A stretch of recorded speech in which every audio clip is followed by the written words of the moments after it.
Assalamualaikum warahmatullahi wabarakatuh. Masih bersama saya Valina dalam mikro kredensial kesehatan mental di era digital. Melanjutkan video sebelumnya, apa sih yang bisa kita lakukan untuk mencegah insecurity dalam hidup kita? Yang pertama adalah memahami apa yang kita rasakan, ya. Jadi kita tentukan dulu kenapa perasaan itu muncul, ya. Kenapa kok merasa insecure, ya. Dan rasa nggak nyaman atau rasa nggak aman itu sebenarnya valid, ya teman-teman.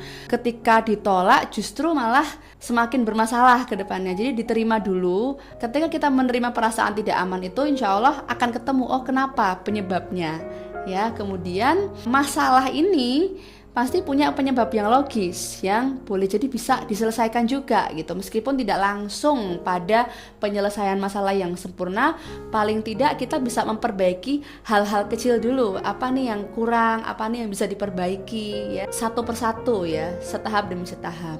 Kemudian memahami juga ada hal lain dalam diri kita yang itu di luar kendali kita gitu. Ada hal lain yang terjadi dalam hidup kita dan itu di luar kontrol kita sebagai manusia. Nah, ketika kita mencoba mengubah atau mengendalikan sesuatu yang sebenarnya di luar kuasa manusia, itu juga akan menjadi stresor, ya teman-teman. Sehingga yang bisa kita ubah sebenarnya kan bagaimana usaha kita, bagaimana hal-hal baik yang bisa terus kita kembangkan, bagaimana memperbaiki yang kurang-kurang, mungkin dengan mengikuti sejumlah pelatihan atau mungkin menerima masukan dari orang-orang terdekat, ya, membuka diri, ya, atau melapangkan hati kita untuk menerima masukan. Oh, kamu ini sebenarnya kurangnya di sini loh. Oh, tapi kamu lebih loh di hal ini, di hal A, B, C. Nah, itu sebenarnya juga bisa membantu kita untuk mencegah rasa insecure, ya. Kemudian taking baby steps to grow, ya. Langkah-langkah kecil seperti bayi, ya.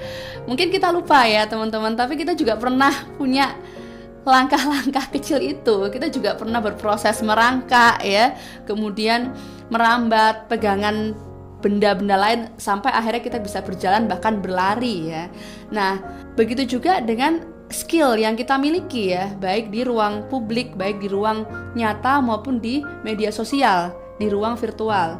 Sudahkah kita pernah mencoba gitu, ya, berbagi cerita dengan orang-orang yang kita percaya, ya, itu bisa keluarga, ya, bisa keluarga yang ikatan darah, ya, ataupun keluarga yang mungkin tidak dalam ikatan darah gitu, ya, tapi teman atau sahabat rasa keluarga, ya, ataupun profesional, ya, itu juga bisa menjadi salah satu cara, ya, kita untuk bisa mengasah skill atau mengembangkan hal-hal yang mungkin perlu diperbaiki. Bukan hanya skill, ya, bisa jadi pengelolaan emosi, ya, atau penyelesaian masalah, manajemen resolusi konflik misalnya. Kemudian mengambil langkah kecil, ya, untuk menyelesaikan apa-apa yang menurut kita bisa untuk segera diselesaikan. Jadi mencoba untuk tidak menunda sesuatu yang bisa dilakukan, ya, ini PR bersama juga, ya. Kadang-kadang hasrat menunda ini gak terasa muncul, akhirnya keteteran gitu, ya. Akhirnya hal-hal tertentu yang seharusnya bisa dilakukan secara optimal, tapi karena kita menunda jadinya tidak optimal. Kemudian mengapresiasi setiap langkah kecil yang sudah kita lakukan. Nah, ini, ya, yang mungkin luput, ya.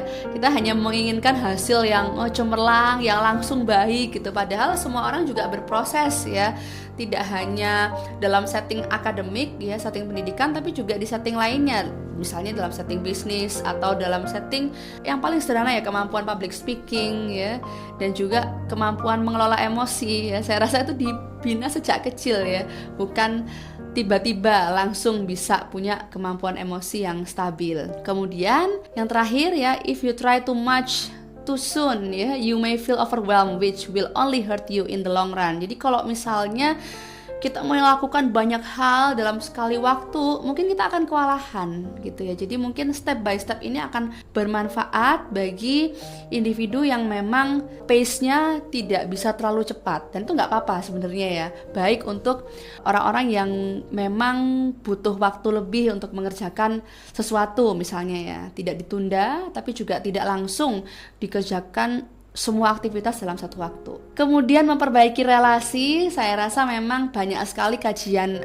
kesehatan mental yang tidak hanya berfokus pada biopsikososial, tidak hanya berfokus pada kesehatan jasmani, kesehatan jiwa maupun bagaimana faktor lingkungan, tapi juga faktor spiritual ya. Banyak sekali kajian yang sedang membahas hal ini gitu. Maka faktor spiritual ini adalah salah satu hal yang bisa saya sarankan ya buat diri saya maupun diri teman-teman juga gitu, untuk bisa lebih mendekat gitu kepada Tuhan. Dari situ kita akan belajar untuk memperbaiki relasi kita dengan keluarga, dengan anggota keluarga ya. Jika ada problem ya dengan keluarga, bisa dijembatani juga dengan moderator, dengan profesional, konsultan keluarga, psikolog. Kemudian memperbaiki dengan kolega atau rekan kerja atau teman belajar ya, serta memperbaiki relasi dengan lingkungan sosial di mana kita tinggal. Kemudian mengubah perspektif kita.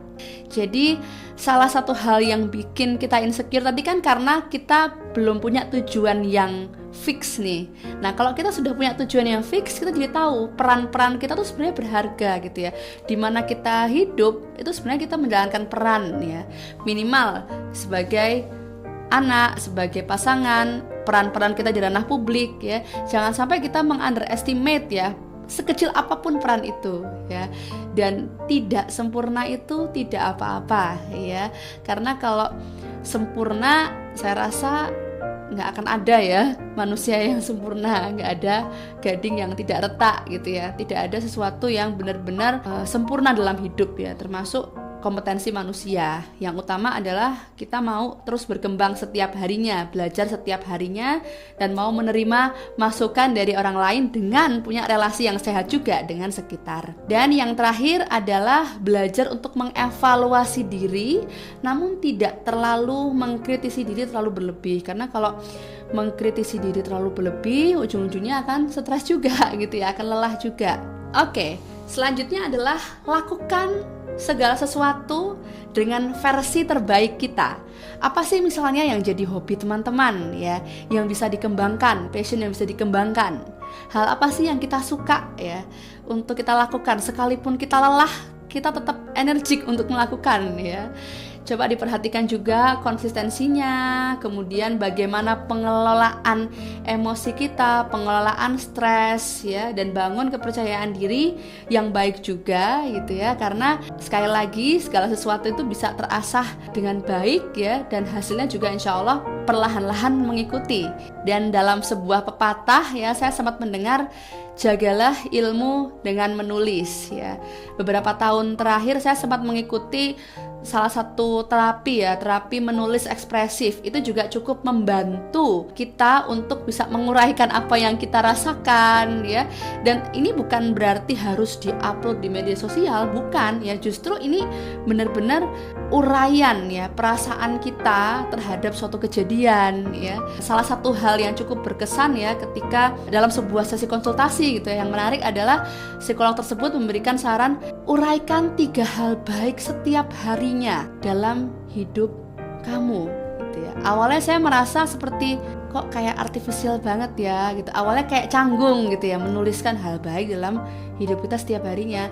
Lama-lama jadi terbiasa gitu ya. Oh ternyata banyak banget ya. Ternyata 3 hal tuh nggak cukup ya, lebih dari 3 ya, bahkan mungkin tidak bisa dihitung ya kebaikan-kebaikan yang diberikan Tuhan kepada saya, kepada kita semua ya. Kemudian kita bisa merencanakan rencana mingguan atau rencana bulanan ya, atau mungkin rencana harian ya, singkat-singkat tapi paling tidak kita punya guideline atau punya arahan. Hari ini ada hal apa nih yang sekiranya bisa dilakukan ya.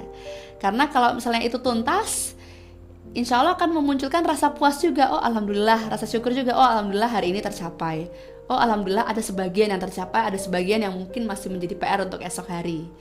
Kemudian yang berikutnya adalah identify our feelings ya, identifikasi lagi perasaan kita, sebabnya apa kita punya perasaan itu ya, lalu hal apa yang bisa kita kondisikan gitu, hal apa yang bisa kita ubah untuk memperbaiki perasaan kita juga gitu, meskipun tidak bisa mengubah semuanya ya teman-teman. Kemudian rajin-rajin untuk mengelis ya, melakukan list ya, hal-hal baik apa yang kita miliki ya. Kalau lagi lupa gitu ya, kita bisa membuka catatan kita gitu kan ya. Oh ternyata aku punya kelebihan di ini loh. Meskipun kadang-kadang kita lupa dengan kelebihan kita sendiri. Dengan menuliskannya kita jadi punya arahan gitu ya, mengenai hal-hal baik dalam diri kita. Demikian yang bisa saya sampaikan untuk video pembelajaran kali ini. Semoga bermanfaat untuk kita semua. Sampai jumpa di video pembelajaran berikutnya. Salam sehat selalu. Assalamualaikum warahmatullahi wabarakatuh.